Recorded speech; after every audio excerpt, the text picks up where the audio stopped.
Fala, seus monstros, beleza? E aí, me fala aí, já escondeu teu cachorro? Já prendeu ele? Vai tomar ele uma mordida, hein?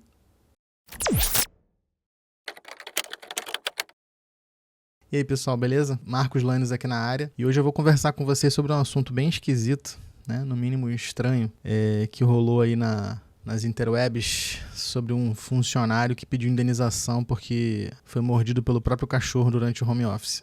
O assunto em si é bem engraçado, né? Chega a ser até cômico esse fato aqui. Se você pegar essa mesma matéria e copiar ela e for analisar em outros sites, UOL, da Vida, G1, a matéria tem o mesmo texto. Enfim, é um caso isolado de um funcionário que pediu uma indenização e o Ministério do Trabalho lá, a Justiça do Trabalho negou, porque parece que tinha umas outras questões. Ele pediu lá, o pedido de indenização foi rejeitado pela segunda turma do Tribunal Regional do Trabalho na Bahia, que manteve a decisão da Vara do Trabalho do Senhor do Bonfim, a juíza papapá. Beleza. Percebe uma certa movimentação midiática para demonização do trabalho remoto. Eu percebo isso já há algum tempo.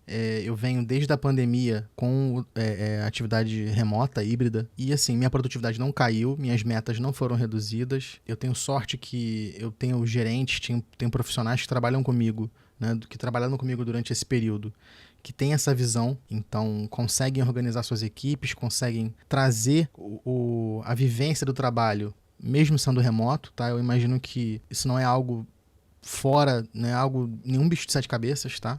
Eu vou trazer uma matéria aqui do G1 pra gente poder assistir junto e comentar alguns pontos aqui sobre, que eu acho que é interessante. Essa matéria do G1 aqui da Rafaela Zen. Eu vou dar um play aqui e a gente vai conversar sobre. Deixa eu até mudar aqui um pouquinho a câmera pra ficar mais do ladinho aqui, mais tranquilo. Vamos lá. O home office está com os dias contados? Calma, não é bem por aí, mas o sonho de trabalhar 100% remoto está cada vez mais distante. Já dá para ver que isso tem acontecido com as Big Techs. No início desse ano, a Amazon decidiu que os seus funcionários deveriam voltar aos escritórios. E o CEO avisou, quem não estiver feliz pode procurar outra oportunidade. Quem trabalha de casa não será promovido e nem pode se candidatar a novas posições. Bem tranquilo, né? Você pode ficar remoto, só não vai ser promovido. A decadência do trabalho remoto também é sentida aqui no Brasil. A taxa de vacância, que é o número de imóveis comerciais desocupados, está caindo nas cidades do Rio e São Paulo. Olha só esse gráfico aqui. Ele mostra que mais empresas estão voltando, ao menos em parte, para o trabalho presencial e ocupando mais escritórios. A gente sabe que tem profissões que não tem como funcionar com teletrabalho, não tem como funcionar com remoto. Mas, de novo, quem trabalha com tecnologia, em 99% dos casos, é possível, pelo menos, você incorporar uma carga horária híbrida. E aí, onde que eu quero chegar com isso? Qual a vantagem que você tem nisso se você não tem como trabalhar remoto? Pô, eu sou enfermeiro, cara. Pô, eu sou técnico de soldagem. Quando você tem menos pessoas transitando na sua cidade, você tem automaticamente uma redução de translado e de trânsito. Você tem menos carros rodando na rua, você tem mais gente em casa trabalhando, então você tem menos problema com o trânsito. Fora isso, você tem outras questões que são facilitador. Por exemplo, se eu não tenho um profissional que precisa fazer um deslocamento muito grande, tá? De um centro a outro da cidade, às vezes 1h30, 2 horas de translado, o risco desse cara, por exemplo, ficar preso num acidente, sofrer um acidente durante o deslocamento é muito menor. Ao meu ver, é um ganha-ganha. Mesmo para o profissional que não consiga trabalhar full remoto, é um ganha-ganha. Por exemplo, cara, eu preciso que você venha para poder visitar um cliente, para poder conversar com um cliente presencial. Cara, organizando direitinho. Aquela famosa frase, né? Vou ser bem escroto quando eu vou falar, mas se organizar legal, todo mundo transa. Plataformas de recrutamento, como o Gup, também estão registrando cada vez Gup, que aliás, tá de parabéns, viu?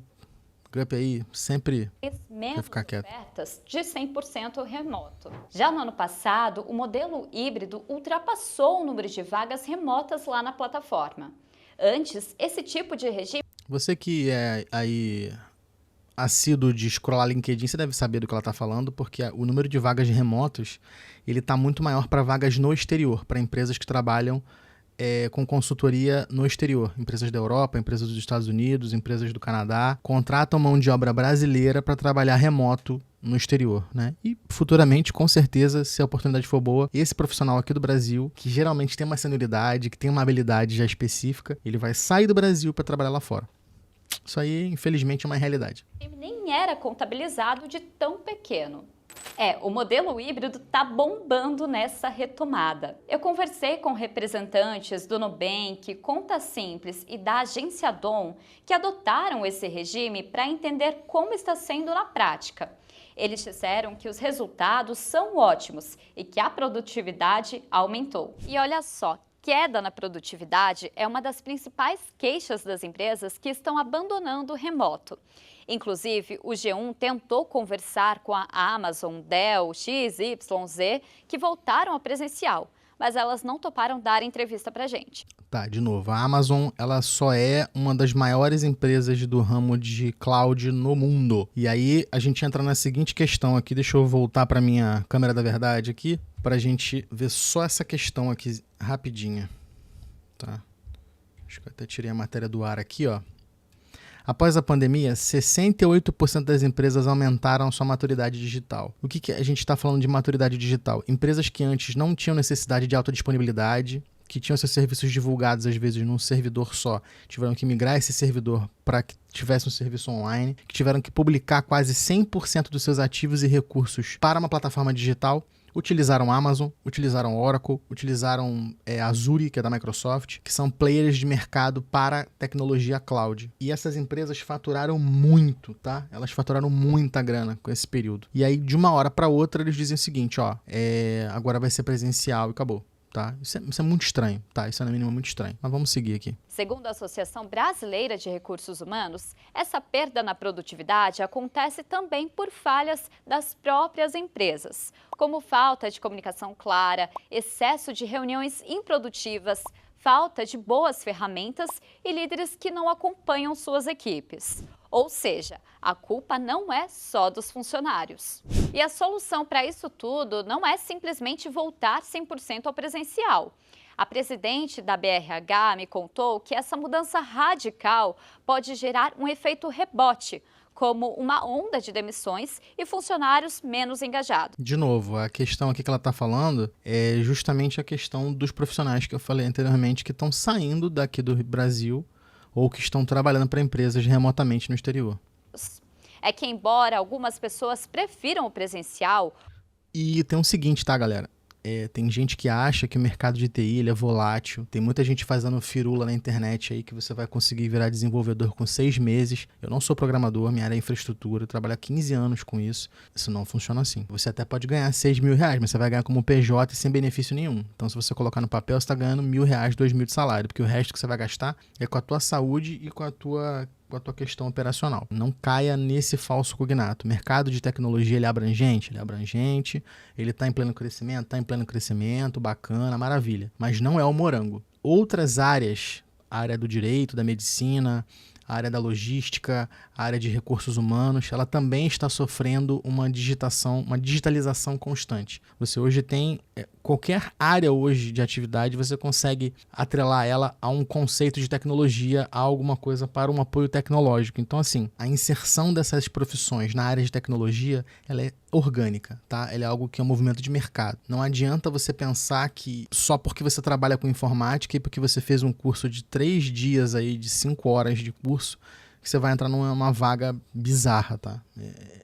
É outra questão. No mercado de TI, na verdade, ele é bem nichado.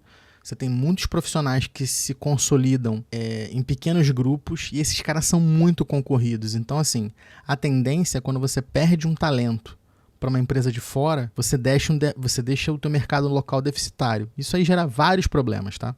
O retorno pode significar aumento de gastos e de tempo no... Pode não, né, cara? Ele significa tempo de gasto e deslocamento, porque, de novo, se eu tenho mais gente saindo de carro, saindo de ônibus, você tem perigo de acidente, você tem perigo do cara não conseguir chegar no horário para um compromisso ou uma reunião, tá? É aquilo. O cara vai pro escritório para poder fazer uma reunião de meeting de um cara que tá em São Paulo e ele tá no Rio, sendo que ele podia fazer de casa. Aí vai da questão do seu gestor, da pessoa que tá coordenando as atividades com você. Isso foi passado? sabe? Cara, tem várias camadas, entendeu? E assim, gasto lógico que vai ter gasto a mais, porque assim, você tem sala comercial para alugar que você não tinha antes. Você vai ter custo de alimentação desses caras, você tem custo com banheiro, porque esses caras vão sujar banheiro, vão sujar a copa, vão sujar o local que tem que estar limpo para poder apresentar para algum cliente alguma coisa. Tem custo, pô. No deslocamento. Mas e você? O que você prefere? Remoto, híbrido ou presencial? O que você acha dessa mudança?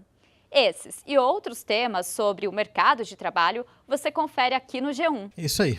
Bom, pelo que a gente observa aí, existe um movimento muito grande, ao meu ver também, além de empresarial midiático, uma força contra o trabalho remoto. Isso aí eu acho que não é novidade para ninguém. Só para a gente complementar aí sobre esse contexto do vídeo, eu vou colocar aqui uma outra matéria que ela fala sobre um caso que está em investigação no CAD, sobre algumas empresas que estão fazendo cartel aí. São 33 multinacionais que estão sendo investigadas por formação de cartel. Eu não vou colocar o nome das empresas aqui, eu devo deixar o link dessa matéria na íntegra nos comentários, tá? Na descrição do vídeo, nos comentários aí fixados. Aonde eu quero chegar com isso, tá, pessoal? É cada vez mais necessário que a gente se entenda como trabalhador e como pessoas dentro de um coletivo. Eu sei que esse papo para algumas pessoas vai soar, porra, ele é comunista, ele, caralho, petista, o cacete, mas, cara, é um movimento político, tá? Você tem aí pessoas que hoje lutam contra a escala 6x1, pessoas que fazem ofertas de trabalho com uma carga horária menos extenuante para N situações. Eu me considero uma pessoa privilegiada, imagino que a maior parte do meu público hoje não trabalha com um trabalho braçal, não trabalha com um trabalho que seja extenuante fisicamente, cansativo, e esse translado para algumas pessoas é algo bem complicado, e essas pessoas tendo uma redução de jornada pode ser algo bem interessante. Mas é isso, galera. Espero que esse vídeo encontre vocês bem, que vocês entendam a mensagem. Deixa nos comentários aí o que você achou, o que você acha do trabalho remoto, do trabalho presencial, e tem vídeo toda semana. Um beijo na sua nádega esquerda e até a próxima.